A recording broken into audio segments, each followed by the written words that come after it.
Let's get our teeth into today's substance. Currently, more than any other subject, the call for restructuring has gained stronger appeal across various shades of interests, including politicians, self-determination groups, and mere citizens. The proposal on devolution of power is seen as a step towards restructuring Nigeria's federal system. But it failed at the National Assembly. And I mean, both houses kind of threw out that proposal. So, what does all this mean? Those who are screaming for restructuring, does it mean that they're just screaming for nothing? Is there any substance? Is there any merit in this shout for restructuring? And why was it thrown out?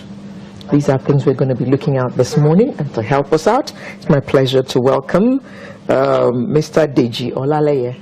Morning. Thank you very much. He's a legal practitioner. Thank you very much. We also have, oh my God, yeah, well, it is raining lawyers this morning. We actually have 3 legal practitioners going to look at this with us this morning. If you talk about devolution of powers, then it should rain lawyers. Yes. Mr. Tony Dania is here with us in Lagos. Good morning. Good morning. And we have Mr. Kenneth Odidika, who will be joining us from our studio in Abuja. Good morning, Kenneth. Good morning, hello, and welcome back. Thank you, thank you, thank you. Now, let me begin with those in the studio in Lagos. What do you make of this loud, and it looks like the volume is being turned up gradually, loud call for restructuring of this country? Well, I'm sure you know that, thank you very much. I'm sure you know that Nigeria has basic problems that has persisted over the years. And you find out the geopolitical structure of the country is such that not too many people are happy with the situation of the nation as of today. And we all find ourselves in this country. Most of us have not had the opportunity of determining our destiny, as it were. If you look at Nigeria, so many things are wrong with the nation. And with that, a lot of pockets of agitations here and there. And basically, when you look at the constitution that we are operating today, that constitution professes to be a people's constitution. But when you really look at the content of the constitution, you discover it's a decree, came by way of a decree. So we find situations, I mean, the constitution was imposed on the nation by the military. So when you have a situation like that, the people have not contributed anything to the rules of engagement that is to govern them. So obviously you expect people to agitate for restructuring. Okay. Mr. Dania, do you think that these calls have any merit? Obviously he supports the call. Yes, I agree with him, but the constitution we are currently using is in 1999 constitution. In 1999 we had democracy in Nigeria. So I think it was, what we have in 1999 was an improvement from what we have in 1989 and 1979. Having said that, restructuring, we must be realistic. It's the alternative to self-determination. If you want to discourage Nigerians from crying for self-determination, trying to opt out, then you must restructure. Evolution of powers means, decentralizing power, statutorily removing matters that are in the exclusive list of our constitution into the concurrent list. This will make... Just a moment. Does restructure mean amending the constitution? It's part of restructure. Or, don't forget that this constitution says, we the people of Nigeria. Yes. Whereas we the people did not even get together to put anything into that constitution. So it even tells a lie of itself. Sorry, so I disagree with you, because those who are in the House of Rep and the Senate, even though some of them are representing themselves, they were elected, so it is presumed that Nigerians are represented there, without prejudice to the fact that most of them are not doing what we expect them to do. For instance... No, I was talking about the Constitution, not the National Assembly. I'm saying that the Constitution was a product of law. It was something that was made by the people. And who are the people? Where? Excuse me. The military. The military, but it was subsequently amended in 1999 by democratically elected persons. And I agree, originally, it was during the military era that the Nigerian Constitution was enacted. But subsequently, it was amended. And if you want to refer to the Constitution, you say the 1999 Constitution as amended. You know? So having said that, it's unfortunate that the people we have there are not properly representing our interests. Otherwise, Nigerians have elected people. I'm talking about elections, sorry to digress a little bit. We will continue to have the wrong persons if the electoral process is not drastically changed.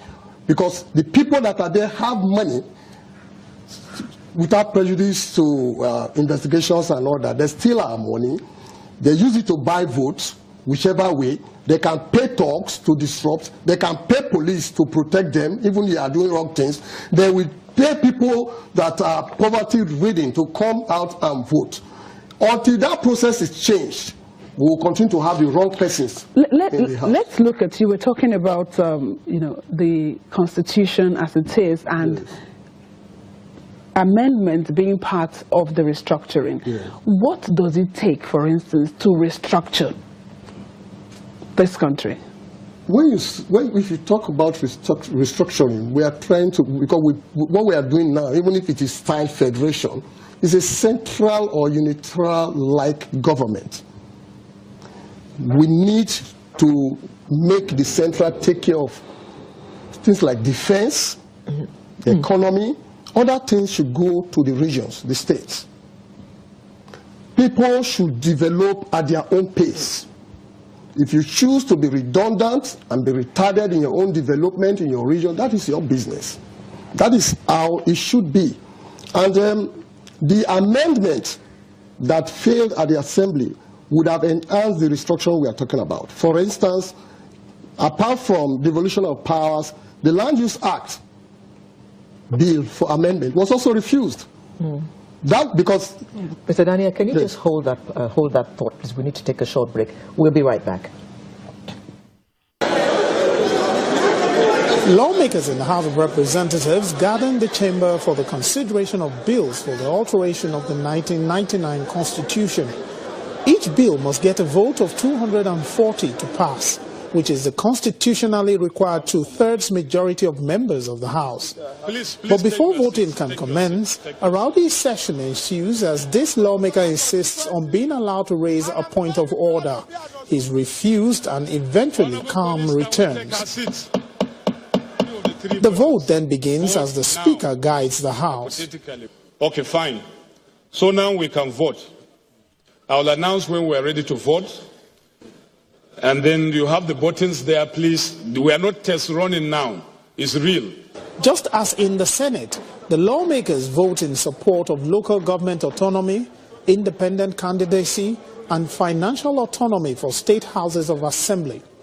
They also endorse reducing the time for the president or governor to authorize the withdrawal of monies from the Consolidated Revenue Fund in the absence of an appropriation act from 6 months to 3 months, and set a time frame for the president and governors to appoint ministers and commissioners within 30 days of coming into office.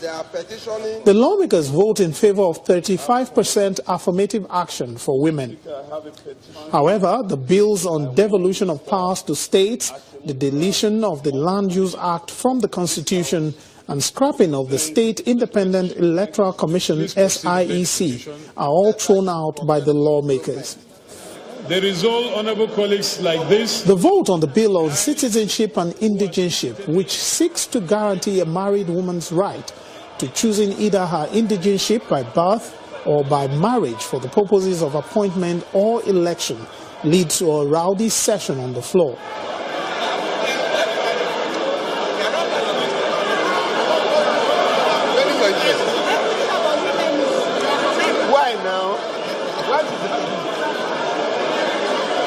The Speaker rules that a second vote be taken. The result is the same. The bill on reducing the qualification age for some key elective positions leads to another rowdy session on the floor. Members of the leadership appeal to the lawmakers.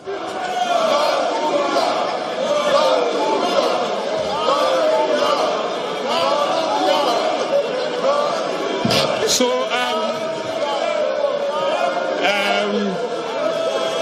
I'm sure that the young people out there will be very ecstatic. When the votes come in, the bill scales through. Registered ayes having secured more than 240. The ayes have it. I was very, very okay, especially with the not too young to run bill. It opens up the political space to the very, very young ones who are very, very energetic, very versatile, and, you know. I'm one of the victims, and particularly part of the bills which are introduced to amend a certain section schedule in the Constitution, particularly as it relates to my local government. Very serious disappointment. But in any event, not all is lost, because we also have a process by which we can ask for a rescission of that decision. As soon as we come back from recess, I'm going to present a motion for rescission. With the process coming to an end in the House of Representatives, both chambers will now have to come together and come up with a unified copy of these bills to amend sections of the 1999 Constitution. It's this harmonized copy of bills that will be sent to the state houses of assembly to get their own input in this process of amending the 1999 Constitution.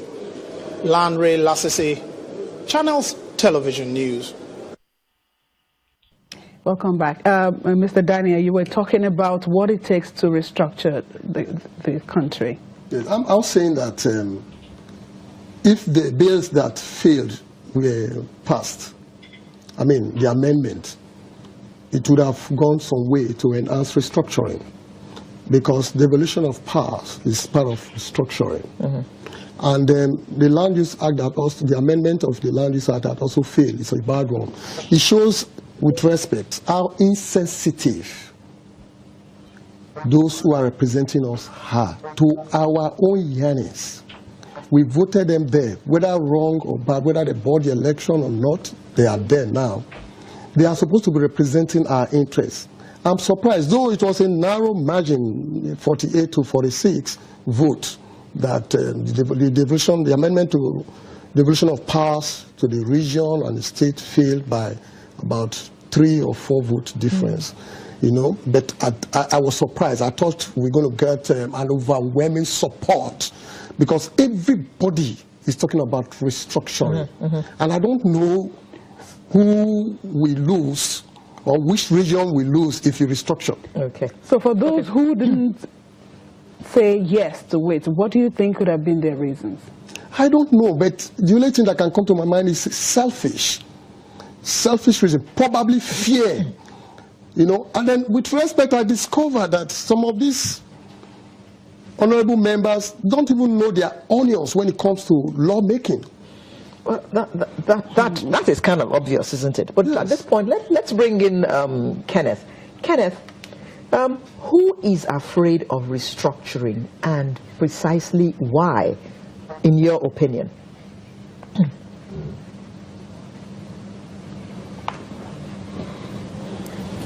Thank you, Alera.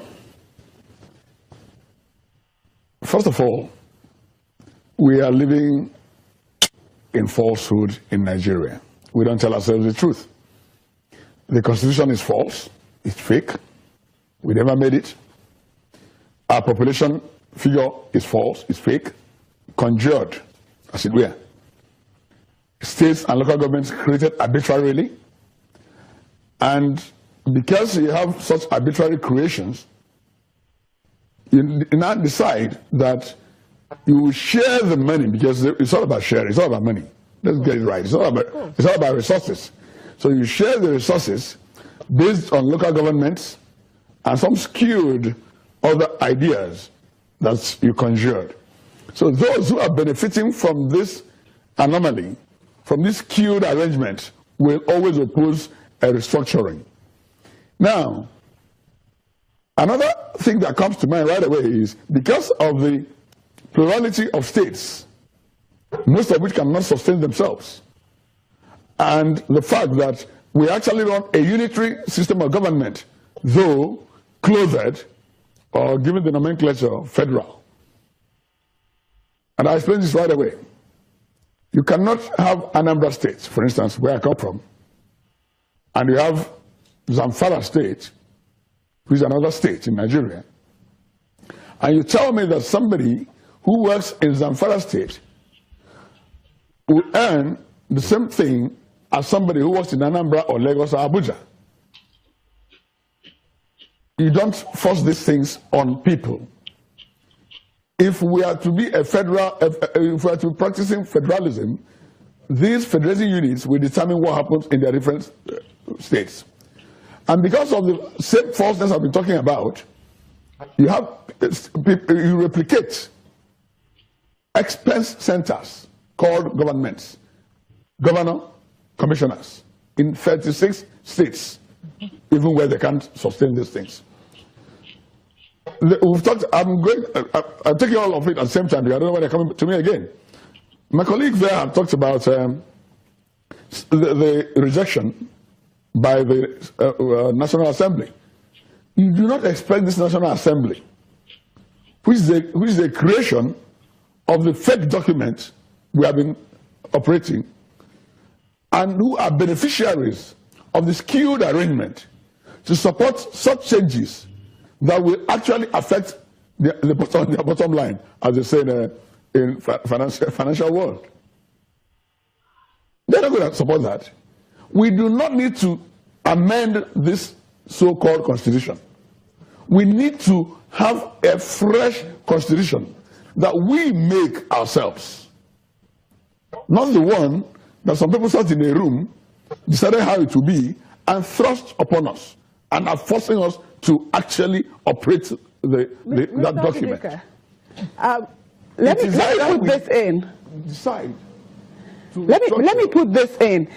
Some people have said that the states, as it is, they go to the federal government, to get subventions, and with some of the states, you still can't see what they use the monies for, the monies that they get. So if you give, for instance, you devolve the power, you give more responsibilities to the states, how are they still going to cope? So what will it solve if you remove, some responsibilities from the federal government and give to the states, for instance?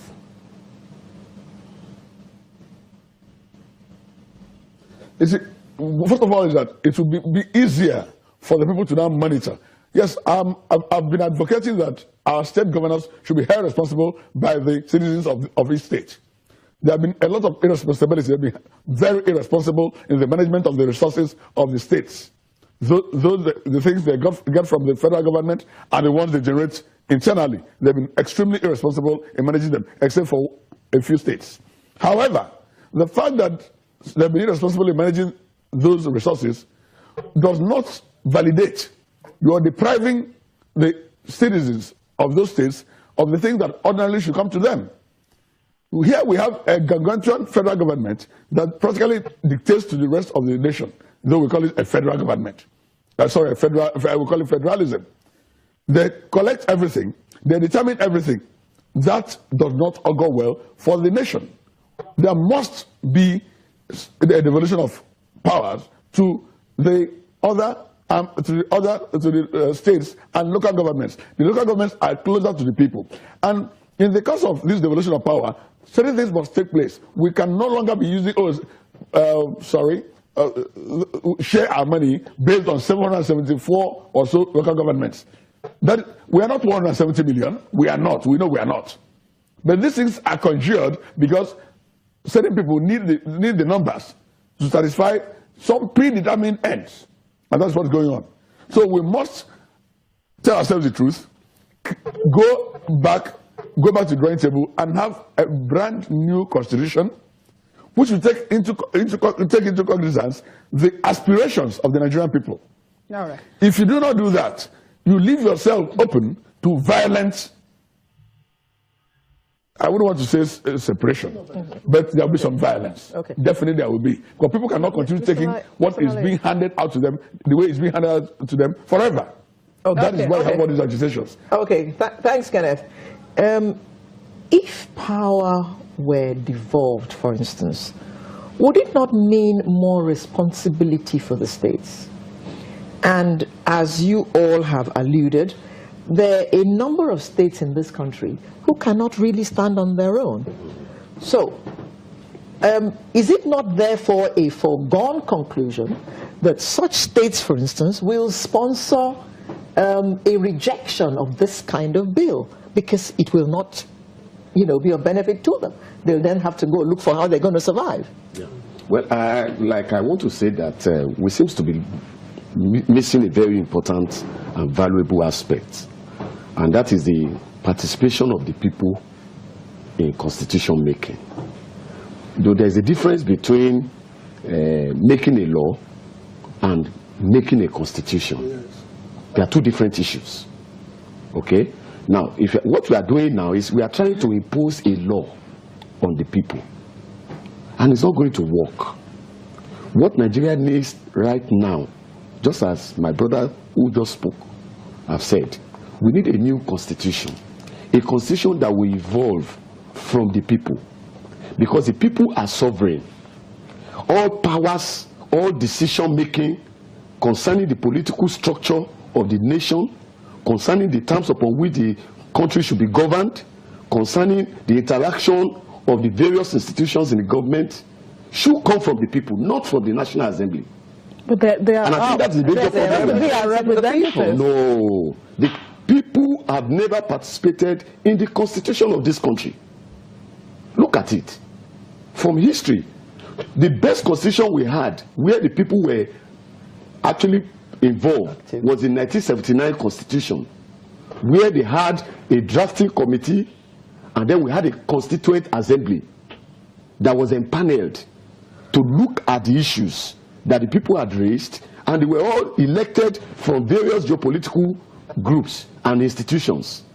And until we have that to determine the national question that we are all grappling with, we will not get anywhere. Even if you devolve power to the state, the structural problems will continue, the fiscal problems will continue, the problems of being able to manage the resources will still continue. What we have now is an amorphous nation. The nation is not going anywhere. There is no direction, no ideological base for even all this devolution we are talking about. And so when we are talking about restructuring, I don't think the restructuring is the problem, is the first thing. I think we have to first of all look at the Nigerian nation as it is constituted geopolitically. And then the people must decide what we want. Why are we afraid of referendum? Why are we afraid to discuss issues that has to do with the history and the origin of this country? Why are we afraid to look at the questions of ethnic nationalities, questions of resources? These are very important aspects of our lives, and the people determine it because the people are sovereign. And those issues, you won't find them in the Constitution. The powers to conduct referendum, you won't find it in the Constitution because it lies with the people, not with the representatives in the National Assembly. You see, to effect a change in governance, you must exploit democratic process. We've always said there is no alternative government to democracy. Having said this, certain things are on ground, we must presume that they are correct, even though we know. For instance, you cannot take it away that people at the National Assembly were elected to represent us. That is the fact. Whether the fact that they are doing wrong things, they are selfish, is another thing entirely. But the fact is that we have called them. Don't forget we have the Federal Executive Council made up of... Or should we say, they say that we elected them? I think we seem to whichever way we put it. Whichever way we put it. But let me quickly say, yes, the only way we can effect changes is through electoral process. That's why I see me coming back. No matter what we criticize, we will recycle, they will recycle themselves. But if the electoral process is changed, where you can contest without being afraid that you don't have the money to throw around, where you can contest without being afraid of security, People that can contest now are people that have money. Where did they get the money from? The business is most Nigerians have taken government as a business. They go into government just to make money. Yeah. They don't go there to govern. You know, we will get there if power devolution. If power comes to the region, the states, and the local government. It is not only funds that we are talking about. We are talking about people being free to develop at their own pace. If you look at what is happening right now, you hear about federal character, right? You hear about somebody in the north scoring to a very low mark and being given admission, while somebody in the south, they call it educationally disadvantaged states. You see, devolution of power will allow the state and the local government to develop. And development, we bring in prudence later. All these things we are clamoring for, we take their place. That doesn't mean we shouldn't speak out when something is wrong, but we should concentrate on an area that will enable us correct those things, and that is democratic process and electoral process. If the other alternative is military coup, which we don't want, revolution, which could cause a lot of undesirable boomerang effect. So the only method we can use in effecting changes is electoral process. And restructuring... The electoral process. I don't understand what you mean by electoral process. Election. Now my own position is this. My own position is this. You cannot... You see, if a house is structurally defective, no matter the renovation you do on it, you will still get back to problem. You will still have problems with it. And that is the Nigerian nation. Let's bring in Kenneth, please. Yes. Let's Kenneth weigh in on this. Kenneth, what do you think about our electoral process, and how is it affecting all that we're talking about this morning?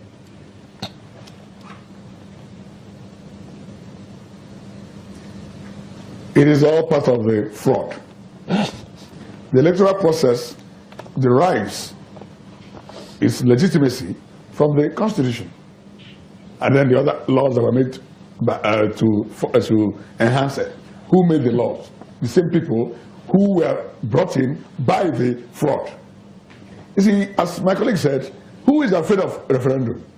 Yes, we know some states that can sustain themselves. However, if there's a referendum, then we determine if Anambra and Imo have to merge. They will decide, look, you know what, we want to have an Imo state, because two of them together can now sustain a state. You don't force people to stay in one place and then be parasites. I don't know who, I'm not determining right now who the parasites are, but some people are definitely parasitic. So the electoral process is not the important thing to address now. The important thing to address now is the Constitution. We must have a referendum. We must determine how we want to be governed. It is when we determine how we want to be governed, then we talk about the process. Okay, Mr. So there must be people who will come together and determine and decide on this Constitution. Let me put this to you. In a recent gathering in Benin City, where we had the former governor of Edo State, Adams Oshiomhole, he is saying that restructuring means attitudinal change on the part of the people. Professor Isesage is saying we should have a national conference. Another one. What do you think about this? Do you think the people, should come out, better than the way we used to in terms of asking for what we want?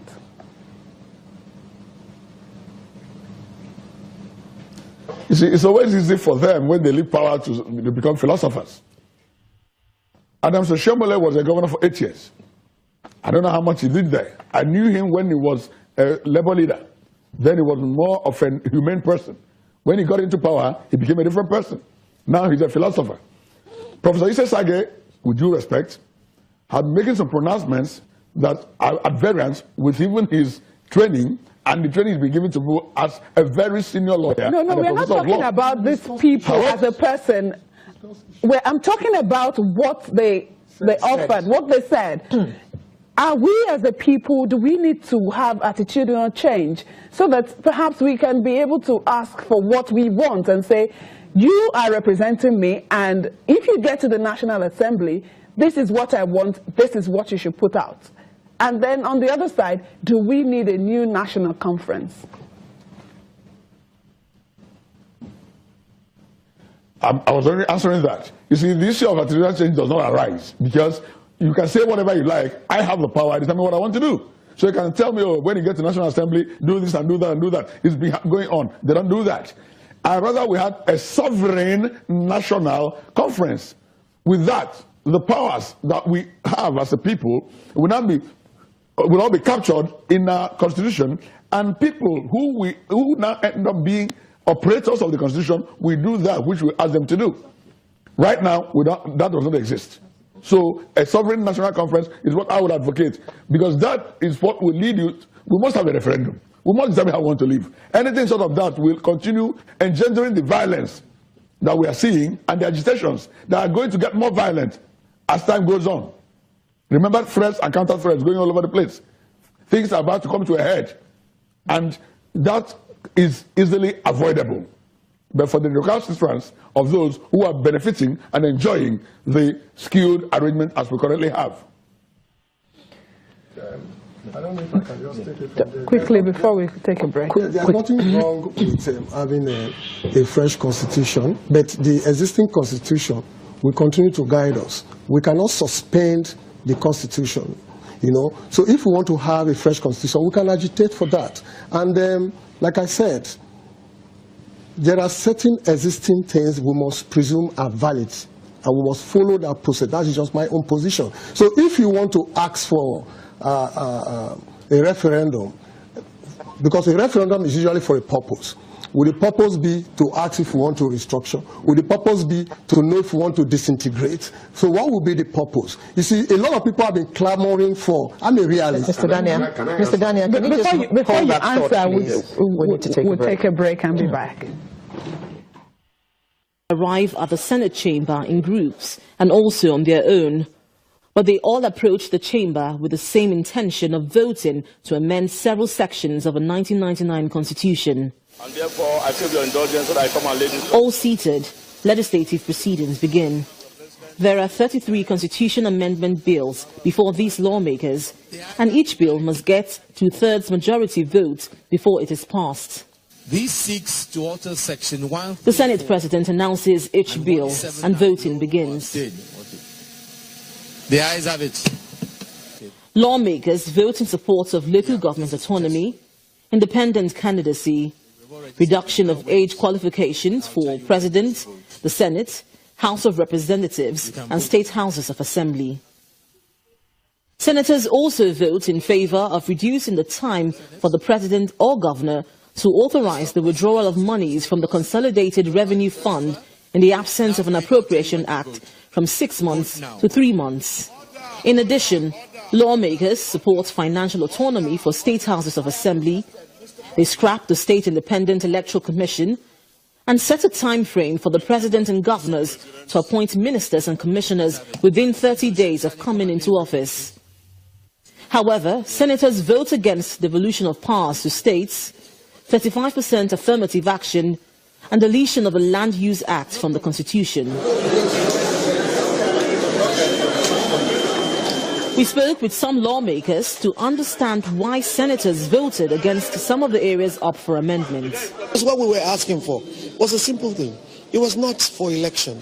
It was just on appointments, so that at least when you are appointing ministers, you give 35% dues to women. That is not equality, but it still was not easy for them. The CSOs did so much of lobbying. We also did so much of lobbying. I woke up and resumed here as early as possible, and I spoke to every senator. But when it came to the votes, you couldn't be there. And the voters still, with the background of fears and cultural views, religious tendencies. And I don't think you can take that out. I think.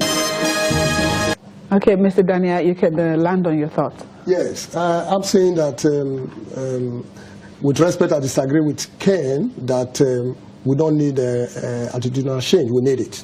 Nigeria need to change their.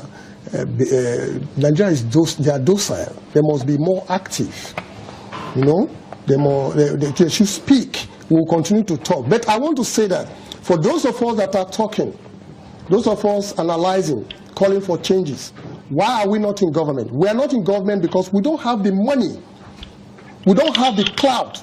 We have not stolen money from the government to use to go back to the government. That is what they are doing. And the only way we can change this, I keep repeating, do you know how much was spent during the presidential election? Not only by one party, all the parties that had a candidate for presidency is not less than 200 billion naira. We should remove funds. There should be a way out. This money should stop. Threats. You see, they want to kill themselves because they want to go there. They are going there to steal. The moment we make the central no more attractive, let people come to their regions, as states and local government. But they will still kill at that level. No, but look at it. Who has ever thought that the #3 man in Nigeria, even though it ended the way it ended, would ever be charged? Changes will come. It's just a matter of time. The only alternative to forced changes, immediate change, is violence, which we don't want. So if we must follow the existing procedures, existing laws, to correct the bad side of the laws, we must exploit that law positively. So we must look for a way around elections. So if you agree that we need attitudinal change as a people, what will it be? Is it in terms of asking our representatives questions and saying this is what we want and this is how you should represent us at the National Assembly? You have said it all, but we have to be realistic. If you look at the attempt to call back Dino in Kogi, I want to say that we all know what is happening. It was state-sponsored. But I am not happy with the show of affluence by Dino.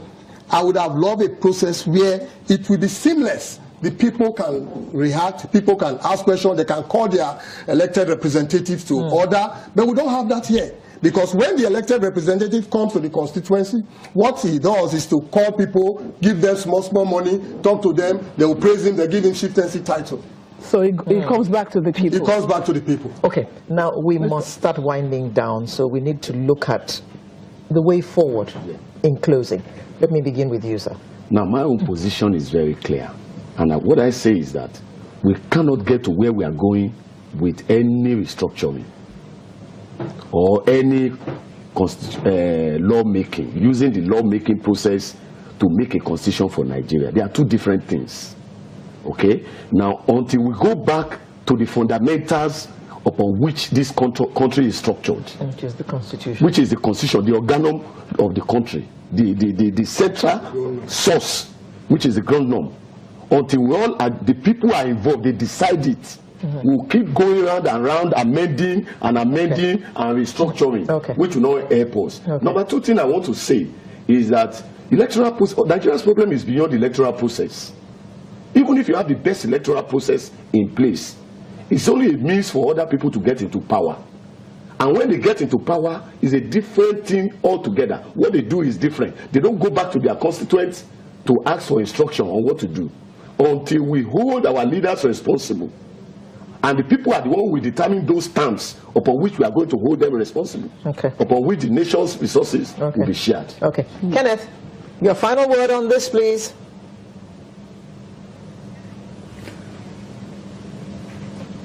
We have to go back to the basics. Because right now, once a certain section of the country does not want anything to pass, it will not pass. Because certain population and numbers have been ascribed to them. So that is how it is. So we must go back to the basics. We must go for a referendum and determine how we want to live. If we must live together, we have to determine that. It can't be forced on us. Okay. Thanks, Kenneth. Tony? Yes, my take, or my final take, is that we should exploit what we have on ground to correct the ills there. If we have problem with the Constitution, what part of the Constitution do we have problem with? Some of the bills that were refused and passed were proposed by private persons. You can propose a bill to your state House of Assembly or to the National Assembly. So we must exploit existing protocols to correct the ills we have found in them. Because the alternative right now to restructuring is anarchy. If you don't want to restructure, you are calling anarchy. And restructure means so many things, including attitudinal changes. Restructure means so many things to different persons, but the common meaning is that it includes devolution of power. It includes allowing the region and the state to develop at their pace. It includes true federalism, not a central or unitary system of government like we are practicing styled federation. Thank you very much. We have been chatting with 3 legal practitioners, one of whom joined us from Abuja, Mr. Kenneth Odidika. Thank you very much. And we had 2 in our studio in Lagos, Mr. Deji Olaleye and Mr. Tony Dania. Thank you very much for coming to share your insights with us this morning. We'll just take a short break and Sunrise will continue. Make sure you join us.